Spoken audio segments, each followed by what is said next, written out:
Menteri Hukum dan HAM Yasona Laoly berencana membebaskan napi koruptor karena corona.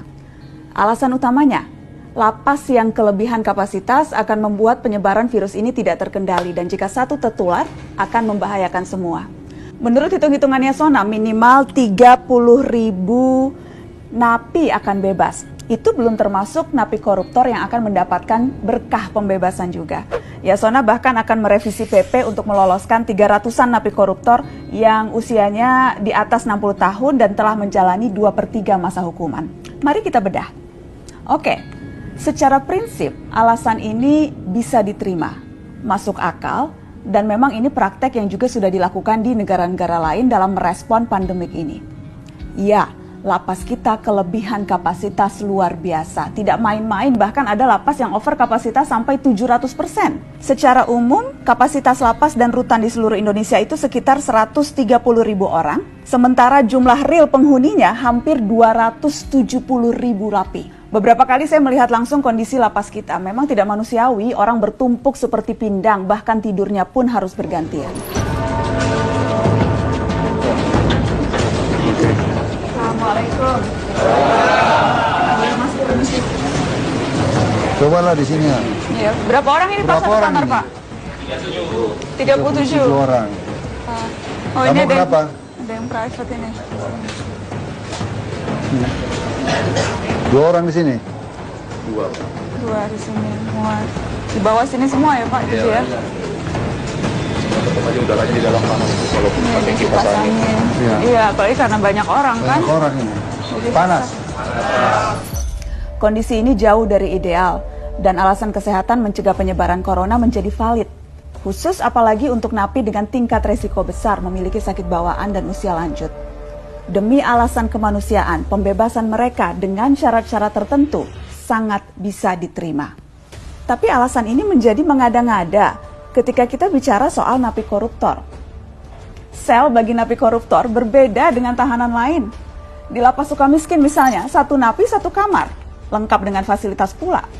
Alih-alih berdesakan dengan napi lain sehingga bisa tertular corona, para koruptor di Sukamiskin bahkan ada yang bisa mandi air panas dengan water heater di kamar mandi pribadi dan olahraga di dalam sel eksklusif mereka. Dan kondisi ini bukan hanya di lapas Sukamiskin. Sebutlah di lapas Tanjung Gusta, Sumatera Utara. Sel napi koruptor di sana jauh lebih nyaman. Menteri Yasona sendiri yang mengakui kebijakan umumnya di seluruh Indonesia, sel napi koruptor dipisahkan dengan napi umum.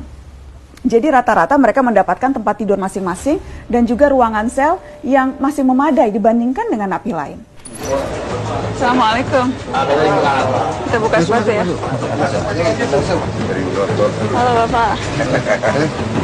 Habis ini nonton. Itu soalnya ada TV di sini Pak ya? Ya, tapi di luar, Bu. Jadi bisa nonton. Di luar mana? Kita, Pak, ujung-ujung kita nggak kasih. Oh. Untuk umum. Umum. Kalau di dalam nggak ada, Pak. Oh, nggak boleh. Ini daftar namanya ya Pak? Iya. Ini Ada berapa orang Pak? 19. 19 di dalam sini. Iya. Bang, ayo. Penilaiannya ya terang. Ya.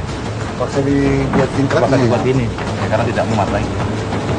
Jadi 4 di bawah, kemudian 4 di atas, 8, terus di atas sini lagi, di atas itu ya. Itu 2 sudah. Oh, di atas ini 2, ini, sama itu. Tapi berarti satu orang dapat satu tempat tidur ya Pak? Karena tadi di sana satu kamar bisa 40. Ya. 40 orang. Ruangannya mungkin agak beda. Agak besar. Iya, tapi nggak terlalu jauh juga lah mungkin. Besar. Emang mengatur penempatannya itu budana juga agak Karena harus dipisahkan pikor dengan ini ya. Itu harus maksudnya karena memang undang-undangnya atau karena lebih ke kebijakan setiap rutan atau lapas?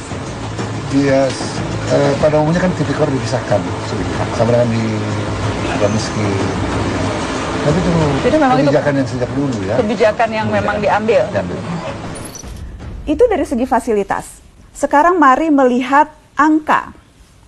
Dari hampir 250.000 napi di seluruh negeri, yang napi koruptor jumlahnya sekitar 4.500-an. Berarti itu sekitar 1,8% dari total napi. Jadi pembebasan napi koruptor dengan tujuan menghambat penyebaran COVID-19 di lapas menjadi tidak relevan karena angkanya sangat kecil dibandingkan dengan napi kejahatan lain, hanya 1,8%. Menjadi wajar kalau kemudian sejumlah aktivis pegiat anti korupsi curiga kebijakan membebaskan napi koruptor ini hanyalah akal-akalan saja. Sudah beberapa kali Kementerian Hukum dan HAM berupaya untuk meringankan hukuman koruptor lewat revisi peraturan perundang-undangan. Catatan ICW misalnya, selama 2015 hingga 2019, Menteri Yasona sudah 4 kali mengatakan mau merevisi PP 99 tahun 2012 tentang syarat dan hak napi di lapas. Jadi tidak heran kalau ada yang berpikir bahwa rencana pembebasan napi koruptor ini sekedar memanfaatkan isu COVID-19 untuk memuluskan keinginan lama, mempermudah remisi bagi koruptor. Jadi, Pak Menteri yang terhormat, supaya kita tidak curiga macam-macam, coba dibuka dulu ke publik.